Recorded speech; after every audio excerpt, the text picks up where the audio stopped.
Bine ați revenit la Echilibru! Sunt gazda dumneavoastră, psiholog Elena Harbor, iar astăzi vorbim despre emoții.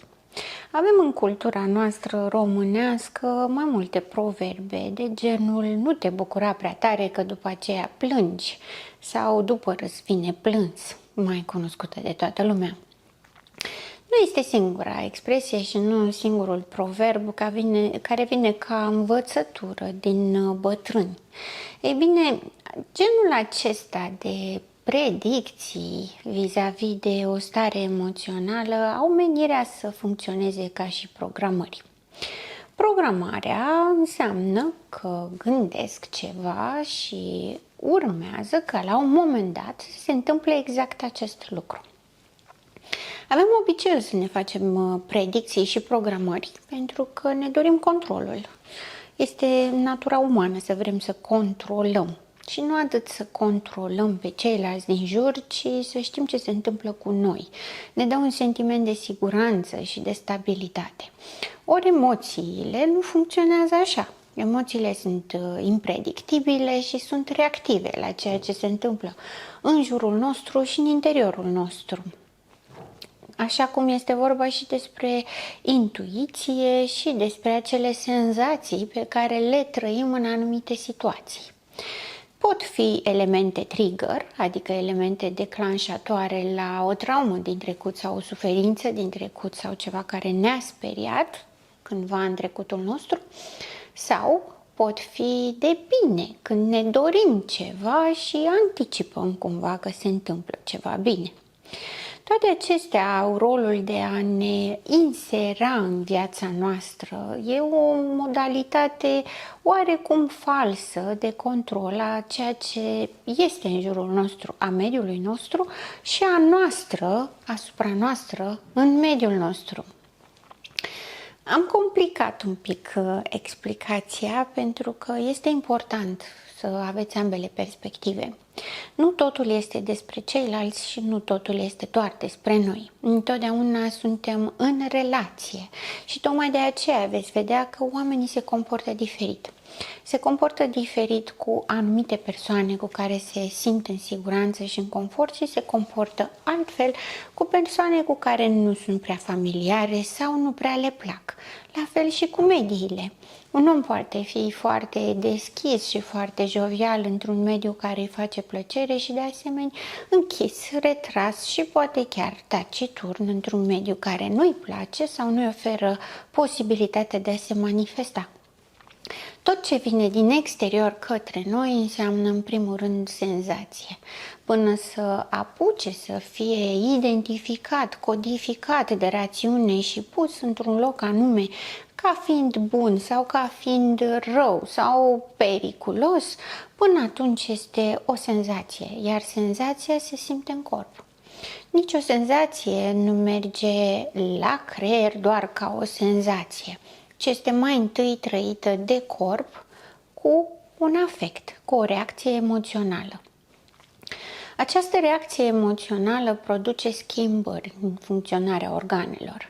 Aceasta este partea biologică a emoționalității. Este ceva ce noi nu putem controla. Dacă nu ne place frigul și afară este frig, n-am știut când am plecat de acasă cât de frig este, clar vom avea o trăire neplăcută și o emoție neplăcută. În general, toată lumea se ferește de emoțiile neplăcute și toată lumea are tendința să se gândească că trebuie să trăim doar emoții pozitive. Este nu doar fals, ci și iluzoriu. Nu putem avea o viață doar în emoții pozitive. Ar fi drăguț, ar fi de dorit, dar este imposibil de obținut. Și atât timp cât vom trăi numai în fantezii și în dorințe, clar ne va deranja realitatea. În realitate, o viață normală presupune toată gama de emoții și presupune impredictibilitate, indiferent de cât de mult control avem și pe ceilalți din jur și pe noi înșine.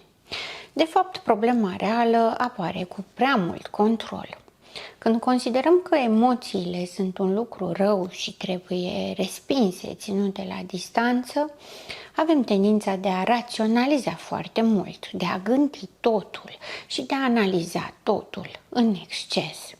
Această analiză, oricât ar fi ea de corectă, duce pe un drum greșit, pentru că nu ține cont de emoții. Rolul emoțiilor este și a fost dintotdeauna de adaptare și de protecție. Avem o senzație, o trăire negativă, o emoție negativă întotdeauna când ceva este în neregulă. Avem o senzație pozitivă atunci când este ceva ce ne-am dorit sau rezonează cu ceva ce ne-am gândit că ne-ar plăcea. Și atunci investim situația respectivă sau persoana respectivă cu ceva pozitiv. Problema, cum spuneam mai devreme, este atunci când controlul este prea mare, în exces, vis-a-vis de orice fel de emoție aș avea și vis-a-vis de niște așteptări nerealiste față de propria persoană, ca și cum n-ar trebui să am emoții sau n-ar trebui să am emoții negative niciodată. Sunt, din păcate, foarte mulți oameni pe care i-am auzit spunând că viața ar fi minunată dacă n-am avea emoții. Este, din păcate, este trist să aud oameni spunând acest lucru, pentru că exact emoționalitatea este ceea ce ne face să fim vii și singurul lucru care ne aduce bucurie și fericire, pentru că ele sunt emoții. Să nu mai avem emoții ar însemna să renunțăm însăși la sensul de a fi în viață și la motivul pentru care putem și ne dorim iubirea și fericirea. Le iau pe acestea două împreună pentru că ele sunt cumva percepute ca fiind împreună, deși sunt concepte diferite și sunt emoții diferite. Vorbeam mai devreme despre control. Majoritatea oamenilor au tendința de a-și inhiba emoțiile și de a-și inhiba manifestarea emoțiilor. Să nu arăt cum mă simt, pentru că dacă ceilalți știu cum mă simt, asta mă vulnerabilizează și ceilalți vor putea să-mi facă rău la orice moment, pentru că știu despre mine ce simt. Este o iluzie și este fals, pentru că și ceilalți oameni au vulnerabilități și ei au emoții. Da, sunt și unii oameni care vor vrea să speculeze acest lucru, însă pot produce rău în mod real numai dacă îi lăsați. Nimeni nu poate face rău unui alt om și nu îi poate produce o stare negativă sau o măcinare interioară decât dacă persoana în sine acceptă acest lucru. Indiferent ce ar spune altcineva despre dumneavoastră, dacă nu credeți că este adevărat sau nu credeți că are putere asupra dumneavoastră, nici nu va avea. Asta nu înseamnă că trebuie să fim încăpățânați și să considerăm că numai noi avem dreptate. Însă, face parte din a pune limite, iar limitele sunt sănătoase. Limitele nu le putem pune decât cu furie. Furia, aceeași emoție, care ne dă motivația să ne trezim dimineața și să ne dăm jos din pat. Tot furia este cea care ne ajută să obținem succesul, pentru că altfel nu avem cum. Este singura emoție cea mai puternică în stare să ne motiveze să facem foarte multe lucruri. Tristețea este singura emoție care aduce oamenii împreună și nu iubirea, doar tristețea. Iar iubirea este singura capabilă să aducă dezvoltarea, creșterea interioară, maturizarea. Este singura care pune împreună și aduce sentimentul de împlinire. Nu fericire, pentru că fericirea apare subit și dispare, la fel de subit. Și tocmai de aceea mulți oameni se tem să o trăiască. Am spus, se tem, da.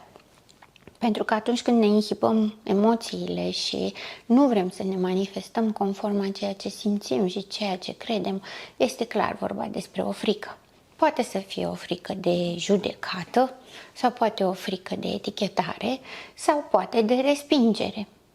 Cu siguranță este o idee acolo care stă în spate și spune: dacă tu ești așa cum ești tu și arăți tuturor sau la toată lumea ceea ce simți, cu siguranță vei păți ceva rău. Depinde de fiecare cum a fost învățat în familie și în experiența de viață. Adevărul este că devenim vulnerabili numai în momentul în care gândim, așa cum am spus mai devreme. Putem fi răniți numai dacă ne rănim sau ne pregătim să fim răniți anterior. Să fii fericit nu este nimic în neregulă, chiar dacă pe alții poate îi deranjează. Să fii supărat, de asemenea, nu este nimic în neregulă, este un lucru normal. Unii oameni vor veni să ajute, alții se vor enerva prin contaminare, alții vor respinge, dar asta vorbește doar despre propria lor capacitate de a gestiona emoțiile și de a fi împreună cu altcineva, dar nu vorbește despre tine. Tu ai dreptul la emoții. Este normal să ai emoții și este normal să le manifesti, pentru că dacă nu le manifesti, nu te mai adaptezi. Te închizi, să spunem, într-un turn de fildeș în care nu mai ajunge nimeni, nici măcar cine îți dorești. Și mai mult decât atât te distanțiezi și de propria ta persoană. Nici tu nu mai știi cine ești, unde vrei să ajungi, dacă poți și dacă meriți. Atunci, ce facem? Clar, începem să ne manifestăm într-un fel sau altul, poate la început mai stângaci, însă cu riscul de a percepe greșit reacțiile celorlalți. De cele mai multe ori când avem un exercițiu de acest gen în a începe să inițiem o manifestare autentică, exercițiile sunt stângace. Nu este chiar un feedback pozitiv de la început, pentru că propria trăire este cumva trunchiată. Atât timp cât nici eu nu cred în ceea ce fac, se transmite falsitatea și se transmite vulnerabilitatea, ceea ce ridică cumva posibilitatea din partea celorlalți să răspundă conform propriilor vulnerabilități. Vulnerabilitatea întotdeauna accesează vulnerabilitatea altcuiva. Iar acesta este cumva cel mai bun mod de a vedea dacă celălalt de lângă noi este capabil să conțină sau nu. Pentru că dacă respinge o vulnerabilitate, înseamnă că nu este capabil să conțină și clar, nu asta aveți nevoie. Dacă este capabil să conțină o vulnerabilitate, atunci se poate construi ceva mai departe. Totul ține de capacitatea de a fi autentic și de normalitatea de a simți. Atât timp cât simt că este normal să simt și este normal să mă manifest, nu încalc drepturile celorlalți, am toată libertatea din lume și mă voi simți adecvat în lumea mea, în viața mea și cu mine însămi. Sunt psiholog Elena Harpur și până data viitoare, rămâneți în echilibru.